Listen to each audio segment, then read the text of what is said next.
Fala pessoal, bem-vindos a mais uma análise. Hoje a gente vai dissecar um quebra-cabeça daquele super fascinante e complexo do direito administrativo e notarial. Nós vamos entender direitinho como funciona a responsabilidade civil do Estado por atos de notários e registradores. E claro, com foco total naquela jurisprudência que é o nosso grande guia aqui, o tema 777 do Supremo Tribunal Federal. Bora desvendar esse mistério juntos, passo a passo, com muita clareza. O nosso roteiro de hoje é bem direto. 1. O caso prático. 2. A regra do STF. 3. A análise das alternativas. E 4. O gabarito oficial. Parte 1. O caso prático. Fraude no cartório. Imagina só a situação. Uma fraude aconteceu, uma vítima sofreu um baita dano material comprovado e a justiça precisa bater o martelo. Afinal, quem paga a conta? É o cartório? É o governo? É o funcionário? É exatamente isso que a gente vai investigar a partir dos fatos. Olha só o que aconteceu.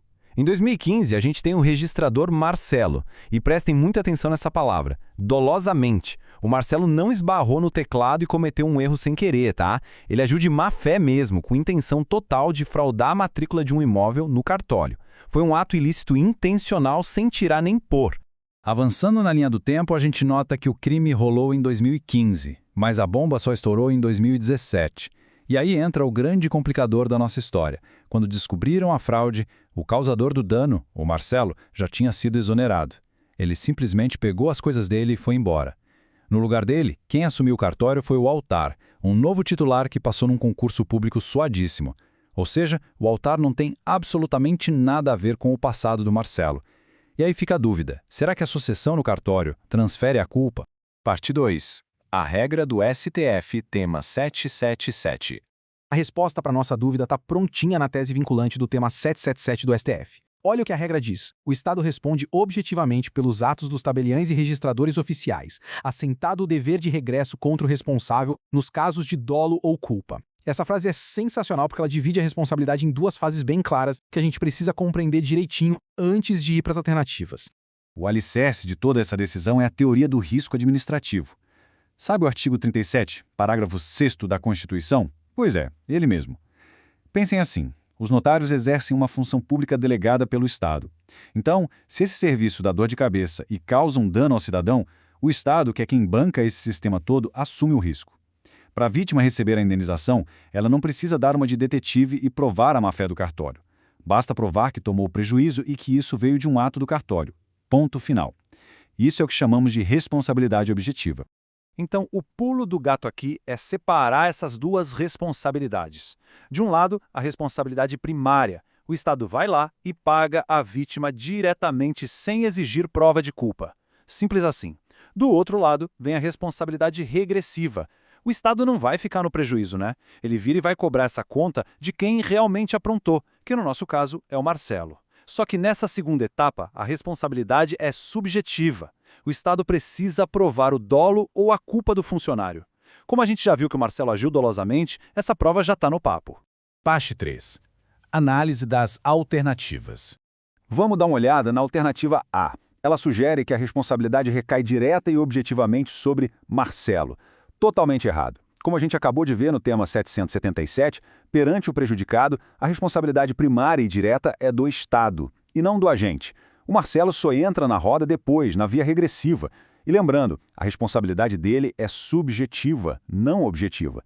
A alternativa C afirma que a responsabilidade seria direta e exclusivamente sobre o Estado, de maneira objetiva, considerada a impossibilidade de regresso quanto ao atual titular da serventia, Altair. Ops, espera lá. Ela começa bem falando do Estado, mas tropeça feio ao cravar que há uma impossibilidade de regresso. Gente, não existe impossibilidade. O Estado não só pode, como tem o dever de cobrar o causador do dano.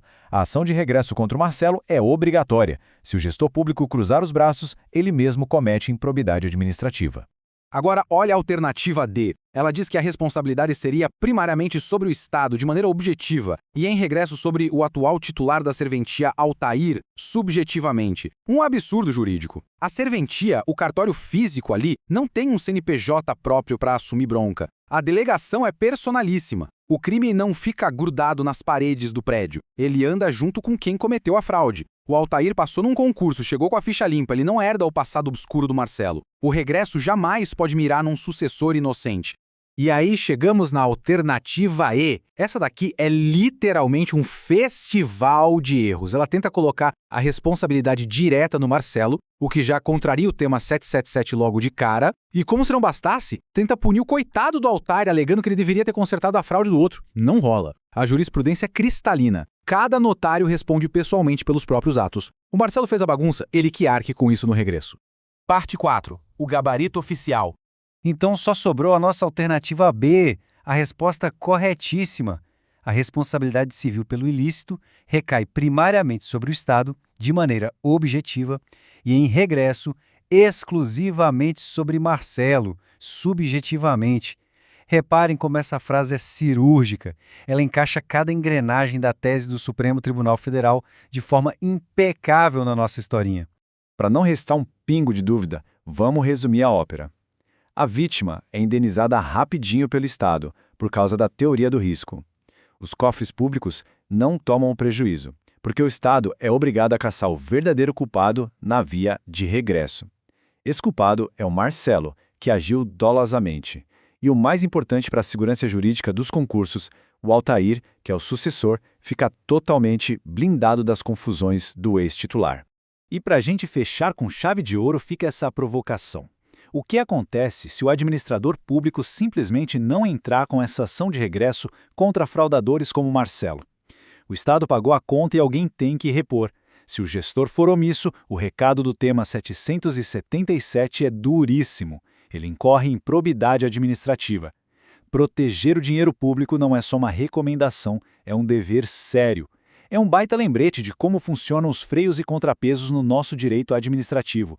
Foi muito bacana dissecar todo esse caso com vocês. Até o nosso próximo estudo.